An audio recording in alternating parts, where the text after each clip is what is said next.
Good evening. I'm Rachel Maddow, and for Keith Olbermann, this is Tuesday, July 8th, 119 days until the 2008 presidential election.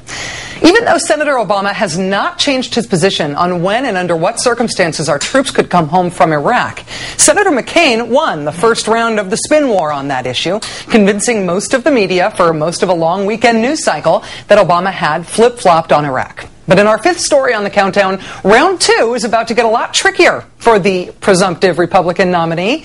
McCain said 4 years ago, quote, "It's obvious that we would have to leave Iraq if the Iraqi government asked us to do so."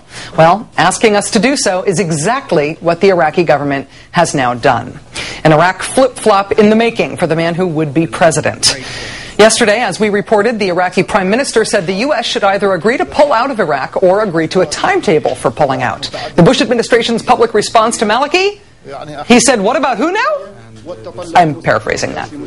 The State Department spokesman suggested that Maliki might merely have been misquoted or mistranslated. Wishful thinking, as it turns out. Iraq's national security advisor today reiterated Maliki's point. Quote, "We will not accept any memorandum of understanding that doesn't have specific dates to withdraw foreign forces from Iraq." End quote. That seems clear. So now do we get to leave? According to 2004 John McCain, we do. Back in April of that year at the Council on Foreign Relations, McCain was asked the then hypothetical question of what the U.S. should do if a sovereign Iraqi government asked us to leave, even if we were unhappy about the security situation there. McCain answered. It's obvious that we would have to leave because if it was a elected government of Iraq, and we've been asked to leave other places in the world, if it were an extremist government, then I think we would have other challenges. But I don't see how we could stay when our whole emphasis and policy has been based on turning the Iraqi government over to the Iraqi government. A second and final question for me. As you know, if we do it right, that's not going to happen. But we will be there militarily for a long, long, long time. A long, long, long time. This morning, here on MSNBC, Senator McCain was asked about Prime Minister Maliki's demand that the U.S. at least make plans to go home. Iraqis have made it very clear, including meetings I had with the President and Foreign Minister of Iraq, that it's based on conditions on the ground. That's what I've always said. I've always said we'll come home with honor and with victory and not through a set timetable. Those same media outlets, by the way, were saying 2 weeks ago that Maliki said there would be no status of forces agreement. Look, he's a politician. He is a leader of a country that's finally coming together. There is no reason to assume that the Iraqis aren't going to act in what they perceive as their national interests. I believe we'll act in ours, and I believe we'll come home, we'll withdraw, but the victory that we've achieved so far is fragile and has to be dictated by events and the situation on the ground. Al-Qaeda's back on their heels. They're not defeated.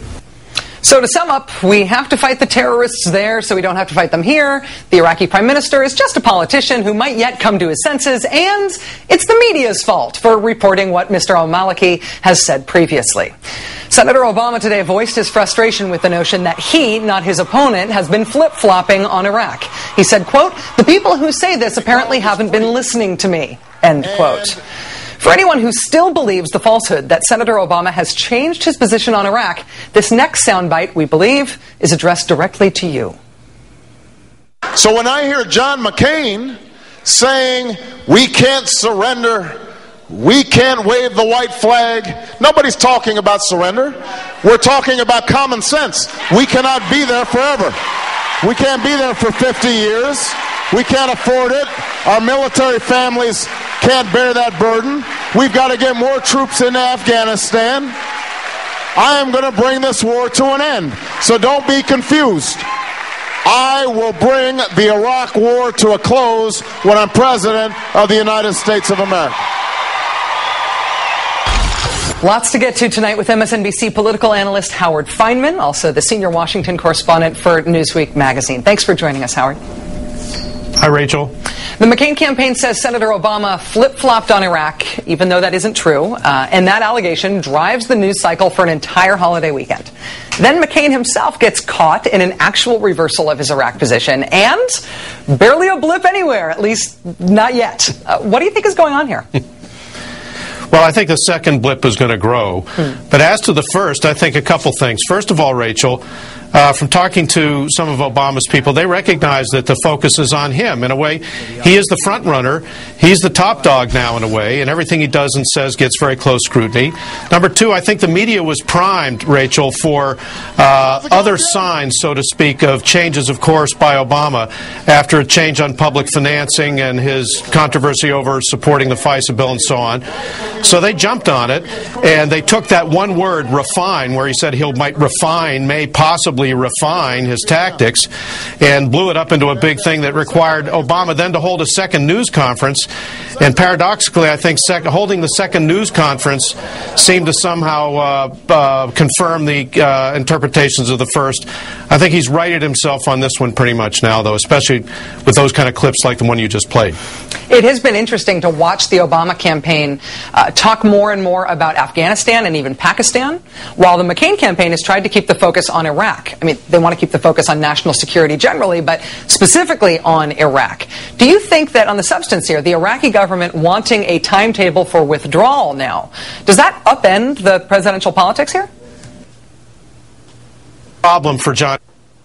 You played the clip of his previous marks.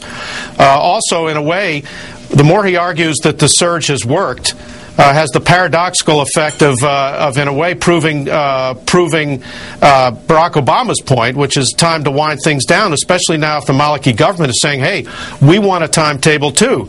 So if the Maliki government wants a timetable and wants American troops out for the most part, if that's what Obama is proposing, then where does that leave John McCain, especially as things are getting more serious in Afghanistan? That's the big problem, and Pakistan, that most planners and most military officials are worried about now. Howard, you said that you think that Obama is sort of beating maybe the flip-flop allegation, that he's gotten out ahead of the allegation that he has been back and forth in his position on Iraq. To the extent that the McCain campaign is able to keep this alive, to the extent they're able to keep going back to this narrative, and the media still looks for more facts to try to cram into this story that Obama is moving right, that he's changing his positions, how should Obama combat that? I mean, he can paint, I haven't flip-flopped on the side of his bus, but I mean, McCain's campaign has been playing the media better. They have successfully sold this idea so far. How should Obama combat it? Well, I think one thing he's got to do is make himself a little more accessible. I know that he does do press avails and he's out there, but I think he's a very good explainer. Nobody makes his case better for himself than he does, in my view.